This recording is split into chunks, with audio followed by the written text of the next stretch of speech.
So all you have to do is hit record, I think. Are we good? He's back there waving at me, so. Noah, when he came out of the ark, according to some Jewish writings and stuff, the times that God set in Genesis chapter 8, he made holidays out of those. Supposedly, okay, according to a lot of Jewish historians and different writings that they found, and even Josephus mentions some of it, that Noah commemorated the days of the years, like, for example, when they came out of the ark, or when he looked out the ark at the 10th month, then those commemorated a feast day and a holiday set by Noah. Well, after the flood, there was some added holidays among those today, of which we have today, believe it or not, that are still commemorated today. Because when the devil gets into something, he will take something good and pervert it and make it into something bad. And that's kind of what we're going to look at. Now, so there was eight pagan holy days after Noah's flood. And so the four holidays, according to the book of Jubilees, Noah decreed that 4 holidays be commemorated. And these commemorated the new moons of the 1st, the 4th, the 7th, and the 10th month. Basically, when they entered the ark, when the 40 days were over, and they're outlined there in the book of Genesis. We've already covered them. But he made a feast out of those 4 times. And so these, of course, would also commemorate the turning of the seasons. And so, like the autumn equinox, the winter solstice, the spring equinox, and the summer solstice. And so unlike the Noahide laws that we talked about, which were given by God to us through Noah, these holy days were an invention of Noah himself, and God didn't back any of them. These were set by Noah, and therefore there's no reason to observe them. God, of course, does not record them in the Bible because they were not set up by him, and he doesn't want us to worry about those things. But now let me read you this excerpt here from Jubilees, the book of Jubilees. It says, this is supposedly Noah talking here, for I have written in the book of the first law, in that which I have written for thee. Whoever wrote the book of Jubilees wrote it in the time of Moses or a little after. Okay, because he talks about Israel here. And Israel, of course, we know wasn't around till much later than Noah. So it's not Noah that wrote it, but it's someone, I don't even know who the author is. And I don't think they know. It says, in that which I have written for thee, that thou shouldest celebrate it in its season, one day in the year, and I explained to thee its sacrifices, that the children of Israel should remember and should celebrate it throughout their generations in this month, one day in each year, and on the new moon of the first month. Now remember, according to your sheet there, the first month is always Tishrei, which is your September. Okay, that's the creation of the earth, and it happened to be Noah's birthday also. Was during that year. Whether it was on the same day as the birthday of the earth or not, I don't know. But your Jewish scholars say that it was during the same month. And so he says, on the new moon of the first month, and on the new moon of the 4th month, and on the new moon of the 7th month, and on the new moon of the 10th month are the days of remembrance, and the days of the seasons and the 4 divisions of the year. In other words, the change of the seasons.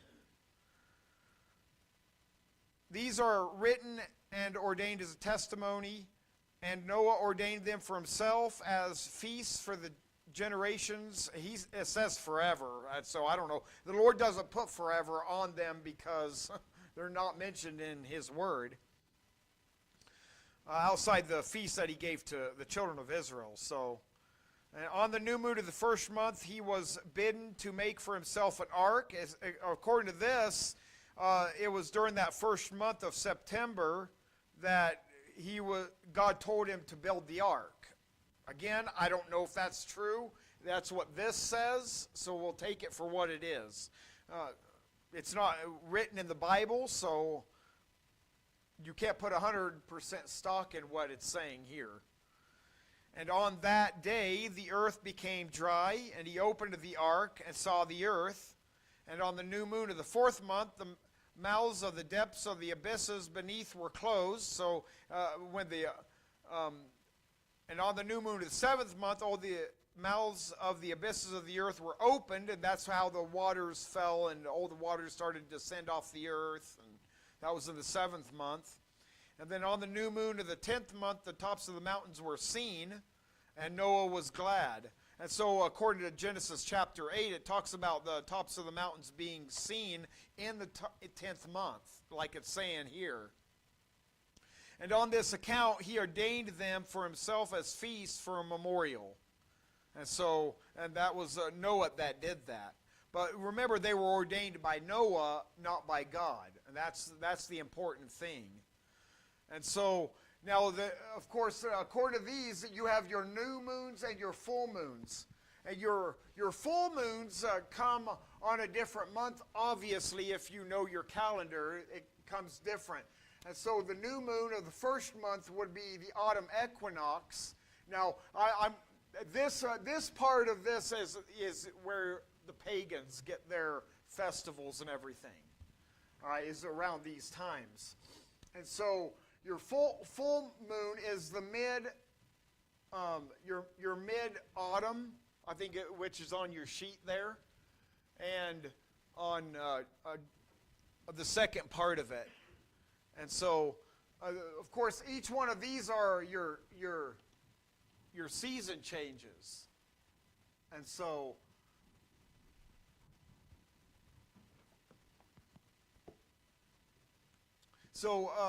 again, the Jubilee states that Noah commanded his sons to observe the anniversary of the flood, which occurred on the 17th day of the second month, which would have been around the full moon.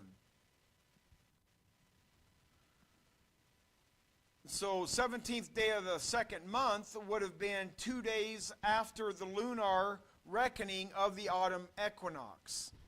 And so now here's where paganism comes in. Paganism calls that day the Samhain, but today it's known as Halloween. So so you can see how Satan's tried to take something and pervert it.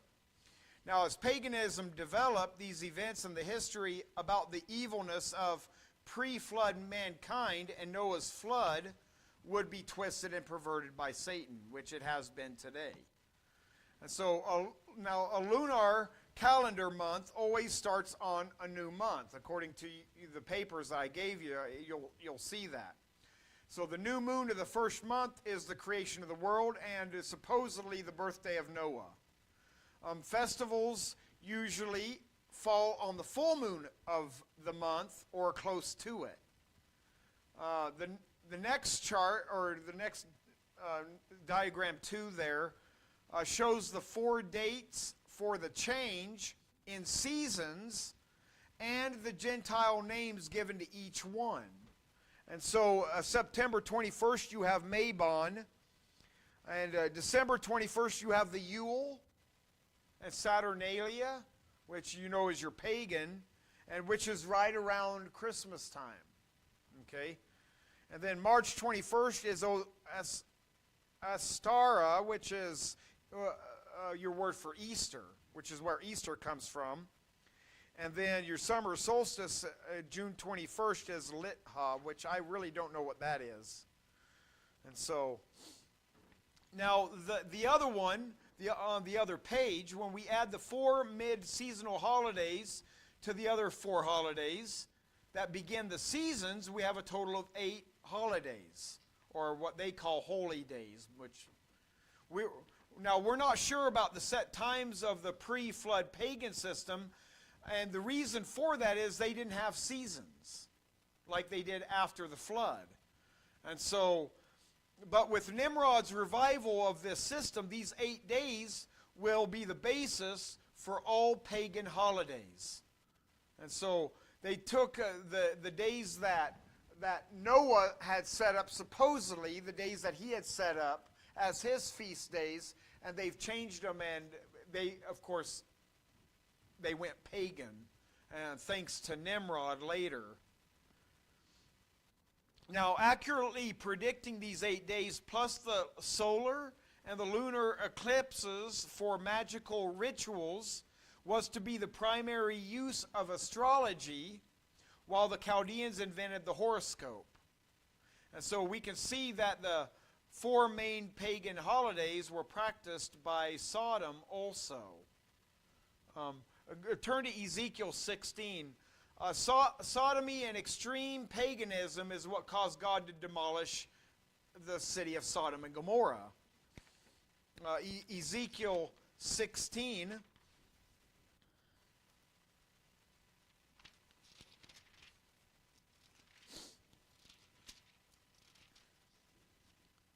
Ezekiel 16, look at verse 48.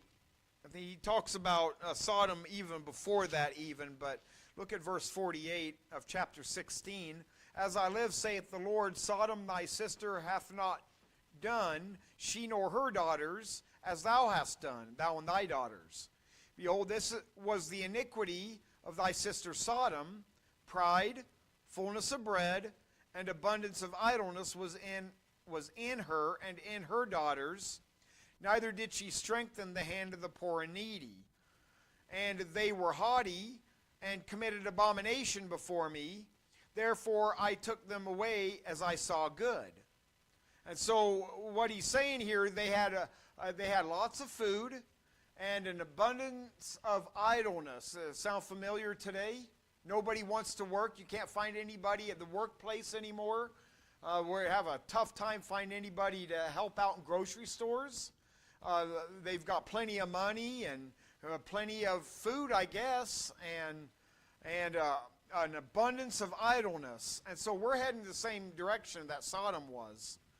And so that's exactly what Sodom was going on there. Therefore I took them away as I saw good. God, that's what God said. He said, because of those things. And they said, neither did she strengthened the hand of the poor and needy. So they weren't even helping the poor and needy out anymore. And so now Jasher has an interesting thing about this that backs this up. Let me change here. It's got an interesting thing. It says, in those days, talking about Sodom and Gomorrah, all the people of Sodom and Gomorrah and of the whole 5 cities were exceeding wicked and sinful against the Lord, and that's what it says in Genesis 19. And they provoked the Lord with their abominations, and they strengthened in aging abominably and scornfully before the Lord. And their wickedness and crimes were in those days great before the Lord. So there was a lot of wickedness and crime. And they had in their land a very extensive valley, about half a day's walk, and in it there were fountains of water and a great deal of herbage surrounding the water. And all the people of Sodom and Gomorrah went there 4 times in the year around the new moons. Okay, around the solstices and equinoxes. 4 times in the year, every change of season, with their wives and children and all belonging to them. And they rejoiced there with timbrels and dances. And in the time of rejoicing, they would all rise and lay hold on their neighbors' wives. And it goes on. And it gives the wickedness that would go on there. And I'll stop there because you can imagine what was going on. Okay? I was going to go on and read that. We don't need to go into that. But there is extreme wickedness and paganism going on. And so And Jasher actually records what they were doing, but it's not really important. You get the hint of what's going on. And so during those 4 times a season, anything was allowed. Any type of fornication was allowed. And God got sick of it. He said, I've had it with Sodom, and that's why he told Abraham, for 10 righteous, I'll spare the city, which was supposed to be Lot's family, was supposed to equal 10. Well, there wasn't. There was only Lot and his 2 daughters and his wife, obviously, that came out of it. Yes, and Easter too.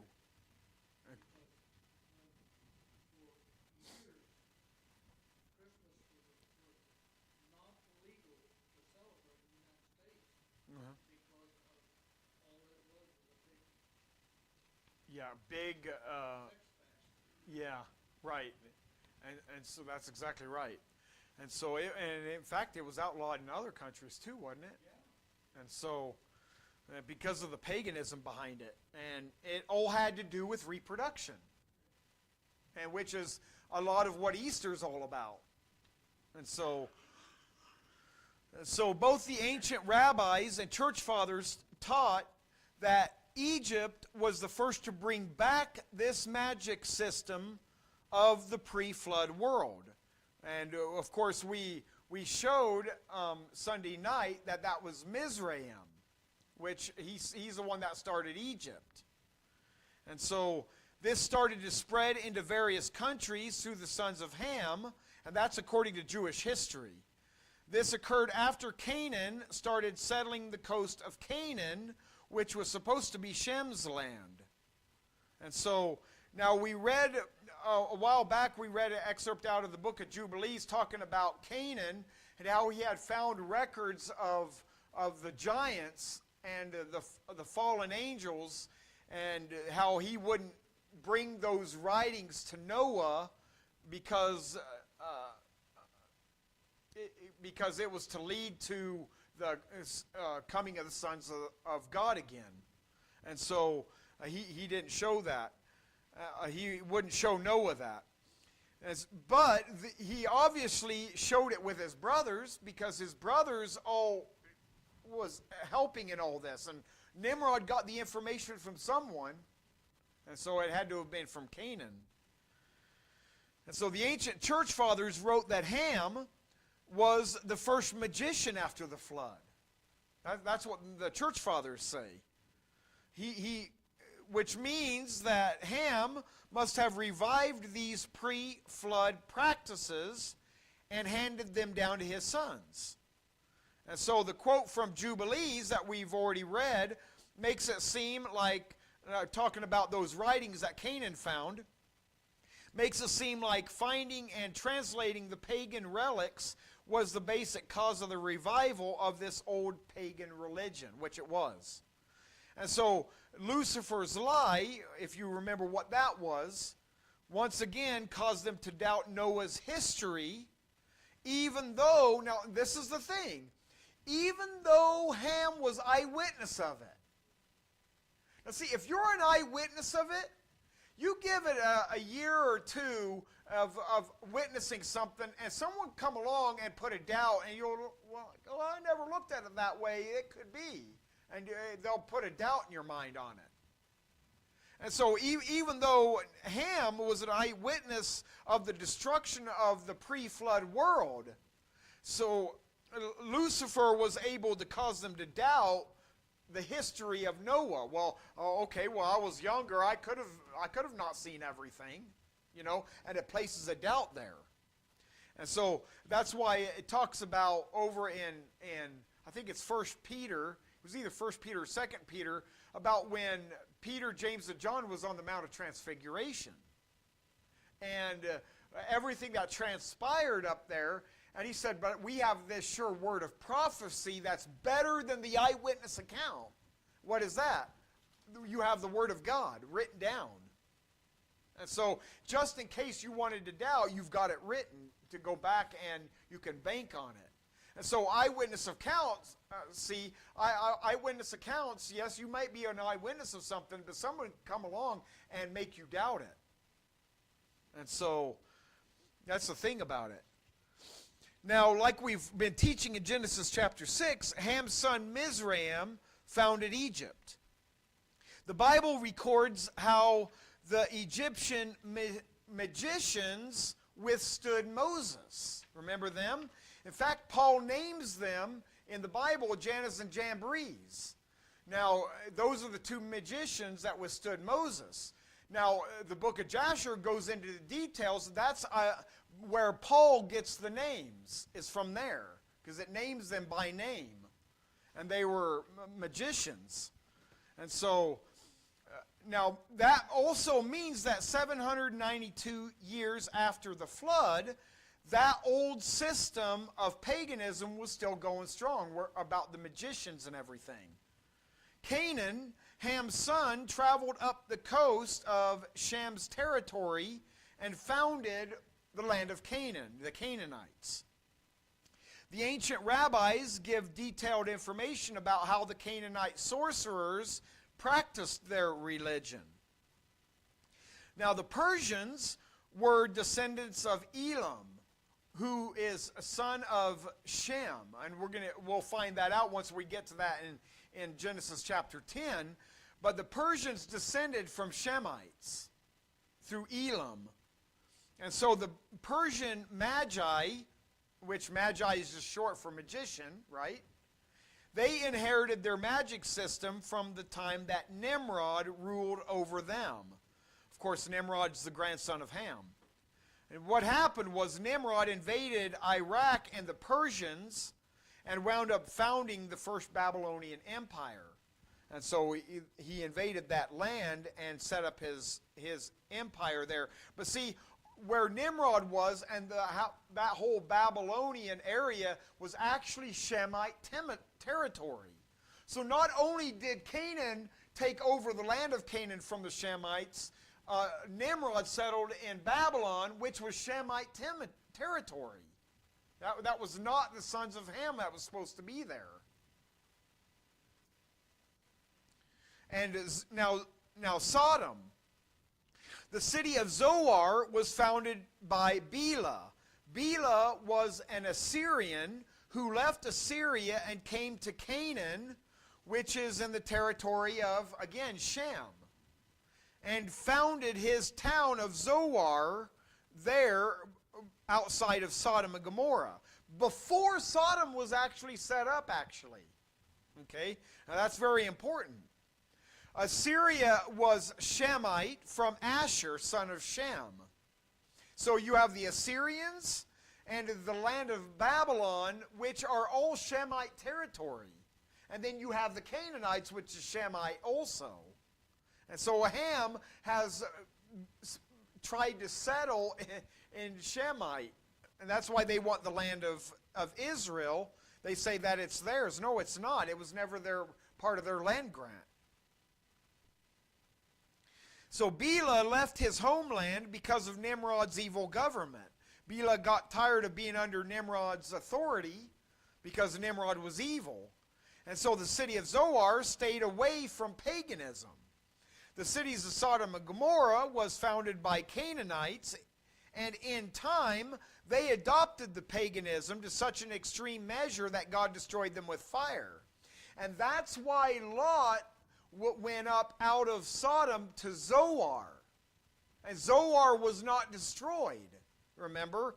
And so he's like, is it not a small town, Lord? That's what Lot was asking the Lord, is it not small? Have me go into... And so the Lord allowed him to go ahead and go on into Zoar. And then they wound up leaving Zoar because of the furnace... because Sodom and Gomorrah was burning up in the neighborhood towns, and Lot was afraid that Zoar was going to be destroyed too. That's why he left and went to the caves. And so, but Zoar was spared because they were not pagan. They didn't hold to the paganism there. And so in order to understand the outbreak of ancient paganism, we have to look at the religious magic systems of Egypt, Babylon, Canaan and Sodom. And so we'll look a little bit into that. And so what's going to happen is you're going to look at you're going to start to see what Nimrod's religion looked like, and which will be the religion of the Antichrist too. And so it's coming. And we can already start seeing that it's in the world today. The spirit of Antichrist is here. It's been here since the time of even the Apostle Paul. He talked about it. And so these same practices and religious things that Nimrod started, which we know as Baal worship, is still in form of Baal worship today, that is in a major form of a major religion, Roman Catholicism. They've just got a mask on. It's ancient Baal worship is all it is. I mean, right down to the clothing and the colors and everything, and even the practices. All it is Baal worship. And that's Nimrod's religion, and that will be the religion of the Antichrist too. It'll be Roman, Babylonian. And so